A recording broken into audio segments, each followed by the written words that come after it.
Biggest thing with the new business is most businesses fail within, 24 months or something like that after starting. And the reason for a good bit of it is undercapitalization. Okay. They have no reserves. Uh-huh. So even you in a business like this, you go along and the customer is slow paying you, then you end up with you can't make payroll because you don't have any money, and you either got to have a line of credit or you got to have capital to do it, or else you go under. Yeah. And you see that quite often, where either the new business owner, oh, you make a lot of money this month, so what does he do? Go buy a fancy new car. Next month he has no money for payroll. Right. So it's a matter of being properly capitalized and making sure you do that, and having a proper line of credit to cover the slow time so that you don't fall off the cliff when you end up with slow time. Is there a certain ratio that you look for people to maintain, or?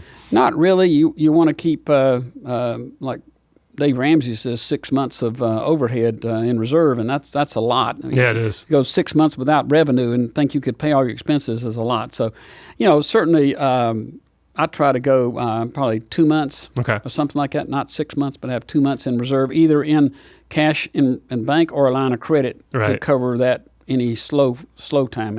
And I imagine that depends on who your typical clients are too. If it's Coca-Cola and they pay 90 days. Right, then or the government. Or government, exactly. It pays 90 days or more. Yeah.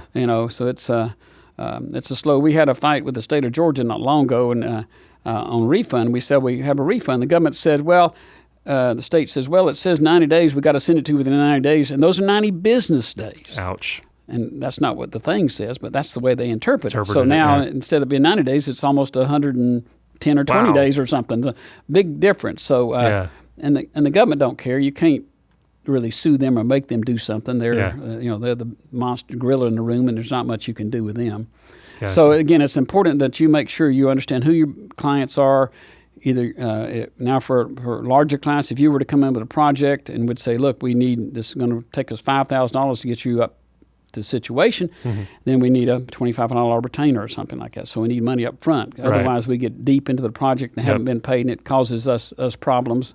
But recently I had a client come in, and they hadn't filed in 15 years. And I asked him, how do you sleep at night? She says, hadn't slept in 15 years. But we went through, did what we had to do, and got them all filed and got them on a payment plan with the government. The government doesn't want to ruin people. The government just wants your money. Right. And so as long as you can show them that you're trying your best to do you are, and you're not living high on the hog, if you're going to Vegas every weekend rather than paying the government, then they're going to be pretty upset about it. Whereas if you're living a mild life and paying them all the money you can pay them, then they'll work with you.